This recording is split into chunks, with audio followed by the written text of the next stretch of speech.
Hey guys, welcome to another MCM dresser restoration. Today we have a Teak 9 drawer, something a little bit different from the walnut dressers I usually work on. As you can see, the bottom bar has some crazy veneer damage and there's a bunch of discoloration and spots on top. The sides are not too bad, a bit of paint splatter, some light superficial scratches and some scuffs, but nothing we can't handle. Here's where the original owner tried to tape up some of this failing veneer with some regular craft tape that has started to disintegrate. I start by taking all of the hardware away so that I can have nice smooth drawer fronts to clean them up. Here's me struggling because the type of screw head was a little bit weird. That's why it's taking so long. I'm just taking a damp microfiber cloth and I'm just wiping away any grime that might be on these drawer fronts because I'm not refinishing them.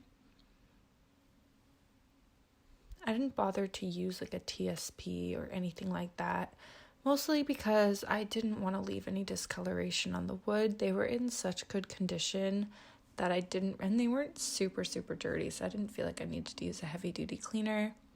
Here's where you can see the tape. It is pretty much just disintegrated and there are just flaps of veneer that we need to glue down.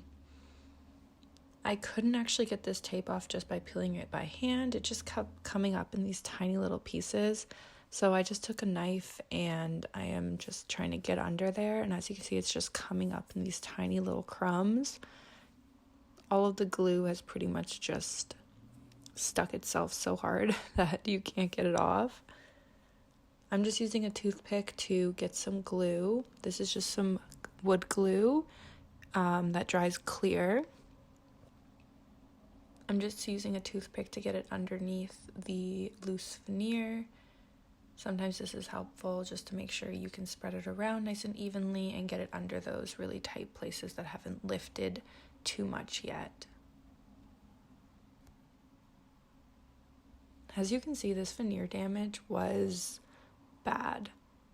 There's going to be a lot of filling, and I actually put off starting this piece because I was just dreading doing all of the grain filling that I would have to do. And when you see me paint this, trust me, that is like so much shorter than how much time I spent on it because I really had to blend it in to make it look nice. So I'm just using some painter's tape to really tightly press down and hold in place all of that gluing, because there's no way I was able to put something heavy to just hold it down. There was so much of it. So I'm pressing down with my thumb and my finger and then pulling off to the sides. This is a really great way to hold down like a glue fix that you just, it's nothing that's really strong. Like the veneer is not going to pull the tape away. It'd be different if it was something that required more force, but it's not. So this works really well for gluing down loose veneer. It's the next day. I let it dry overnight, and now I'm just going to take it all off. This was really satisfying, but I got a little bit impatient about halfway through and started ripping them off in 2s and 3s. It's always satisfying on the first couple, though.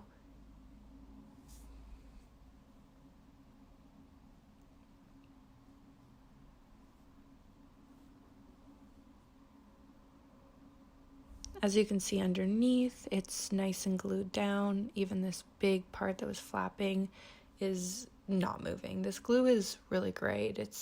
Wood glue always has a really strong bond once it's dried, which is why even though it takes some time and patience to let it dry overnight, you got to do it.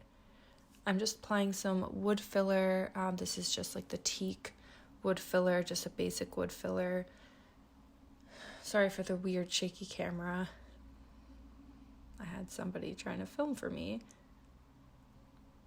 But you get the gist. I pretty much just put on a good amount and I just get in there and move it around. And I make sure I have an extra amount, sort of like it's over the bump of where the veneer sits, just to make sure when I go to sand it, it's a nice even surface.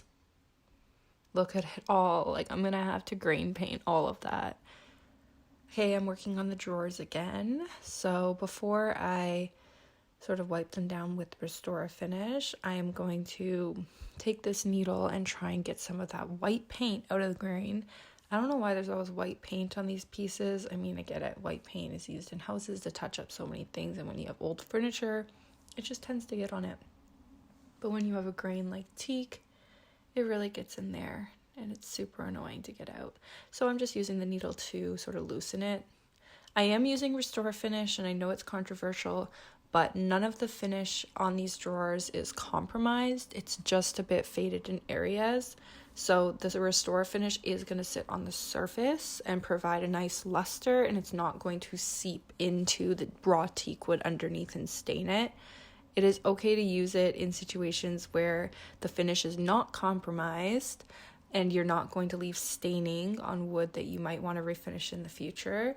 And it's okay to use it on areas that probably will never get refinished, like areas that just have like a plain cheap white wood underneath, like dresser legs and sometimes the bottom bars of dressers and some trim pieces that are just cheap wood underneath the spray-on lacquer, because you're not really going to leave any marks on a good quality wood. But can be really great, but I understand why some people do not like this product. I am just careful when I use it. See, look, that white dot was there and now it's not. And there was a bunch of fading on this drawer, and that's why I wanted to show you guys it. And now it looks like all the rest of them. No more white faded area. It's always a lot easier to scrape teak because there's not really much of a finish on it at all. It's nothing like the lacquer that they put on walnut dressers. So I'm just scraping off the whole entire top layer. I'm only refinishing the top, just the flat piece on the top and the bar that I filled, because I didn't have to do the sides. Why would I even touch them? They're just a little bit scuffed. I'm just going to use Restore Finish on them also, just like I did on the drawers. I'm also just doing this little bar here because it did have some discoloration, and then it'll just match well with the top and flow into the bottom bar nicely. I'm just doing some edge sanding. And anytime you guys see me doing clips of sanding, just know that I use all 4 grits. So I use 100, 120, 150, and 220. I'm not just using this one grit. I'm just showing it to you once so that it doesn't get boring. Same with sanding with the orbital, same exact grits. I just do all of my hand sanding first, and then I use the electric sander to even everything out.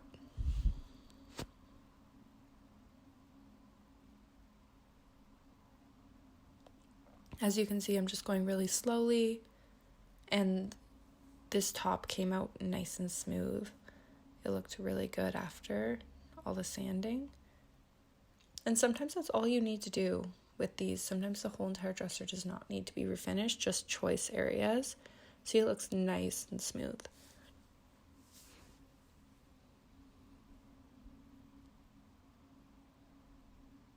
Oh, another clip of me sanding the edge. Okay. See, I get really nice and close to the edge, because once you do the hand sanding, you can sort of hand sand like an inch so that when you go to use the sander, it's okay if you can't get right on that edge. I'm using my trusty Danish Oil in Golden Oak. Oh, I love these pour shots. I'll never stop doing them. And tell me this bar does not look so good, and it's not even painted yet. I was definitely stressing before I started this project, but no, I can't just leave it like this, because once the Danish Oil dries, the fill doesn't look as good not painted. So if it looked like this the whole time, I definitely would not have had to paint it. But once the Danish Oil dries, the fill is more noticeable, so I had to grain paint it.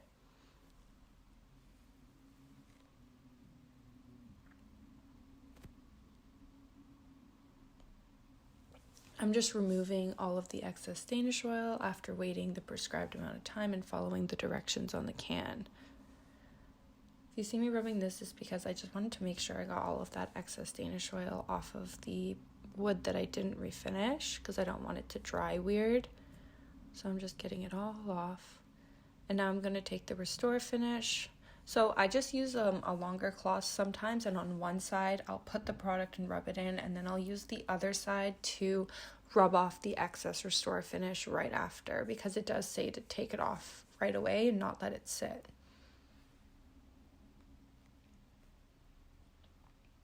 There were still some imperfections on the sides even after using the restore finish.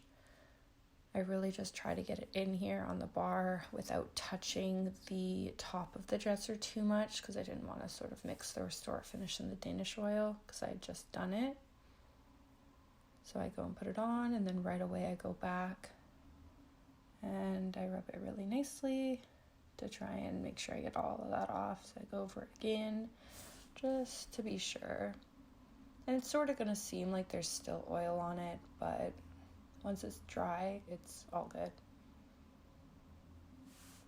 And sometimes with grainier woods, you just have to make sure you're really like getting the oil into the grain, because if you rub it too quickly, sometimes it misses areas or it doesn't really sink in areas because the grain is really deep.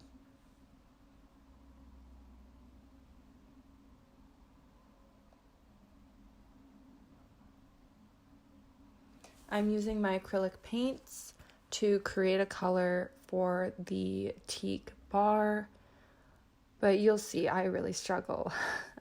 I literally had to try again to get something even remotely close, but eventually I did get close and I started, and then I just ended up tweaking it a tiny bit as I went. So you can see right now, like, even this is not what it ends up looking like at the end. Like, I didn't like this color. It was way too light. You can just see I'm trying to blend it. I'm trying to tweak it to sort of get closer to what I want.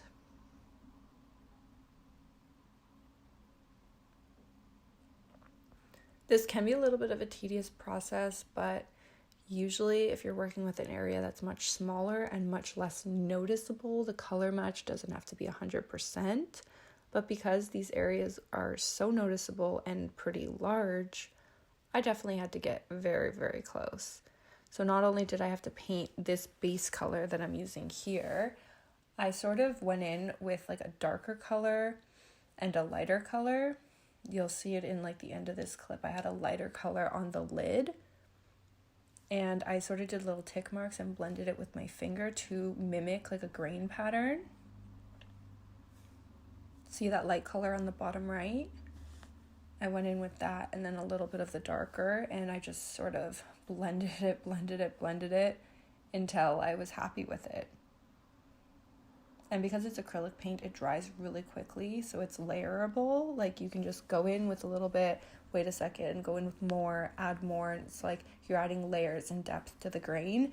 And when you look at it now, it's like your eye is not drawn to it at all. Like, I almost forget it's there if I didn't know what to look for, especially after I put the poly on. I have it taped up for poly application because I just want to do the very top in the bar and then the bottom bar. The reason I am even doing poly on the top is because of this weird sheen. Sometimes I don't even poly over top of Danish oil, but sometimes with teak, the original finish is just in the grain. It's such a grainy wood that it's just in the grain. There's lots of oils in the grain, and when you put another product on top, sometimes the light will shine more off of some areas that have some of that original finish still like in the grain, and I really don't like an uneven looking sheen.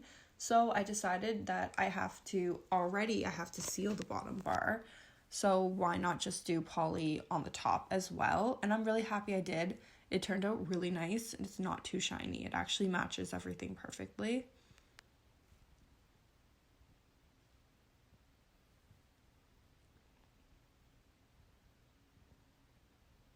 Look at this. You can't tell me that doesn't look good. I really surprised myself with this one. And I mean, it was tedious, and that morning that I was doing it, I was not feeling it. I was getting so pissed that I was mixing this paint and wasting it, and it was not matching, but eventually I did it. This is how I wrap my poly sponge so that I can save it in between applications. We're taking the base off. You know it, we're adding some nice chrome legs to match those beautiful chrome handles. So we're just taking the base off. This one wasn't even glued down. Like some of them are glued down, and it's really fun because you get to play whack-a-mole and sort of hit it with a hammer and it goes flying because they're glued down. But this one was just with these plates. So we just unscrewed them. Not as fun, more tedious. But now we have a lot of screws, and I'm going to use those screws for the legs. Here's me being a lumberjack. Yeah. Strong. It's really difficult to saw in a straight line without it getting stuck. You'll see. It was close, but I had to sand down just a little bit afterwards. But it's sort of fun to watch me struggle. See, here's me sanding down a little bit because I was going straight up until the middle. It started to veer off. It might have veered off about 1/4 of an inch, so I'm just sanding it down. Oh, and the reason we're using this is because on the bottom of the dresser, there is a bar in the top front area from the bar that's visible in the front, so the legs need something to sit on that's flush. So we used this part of the base and we drilled it into the bottom, so you can see now it lines up with that front bar.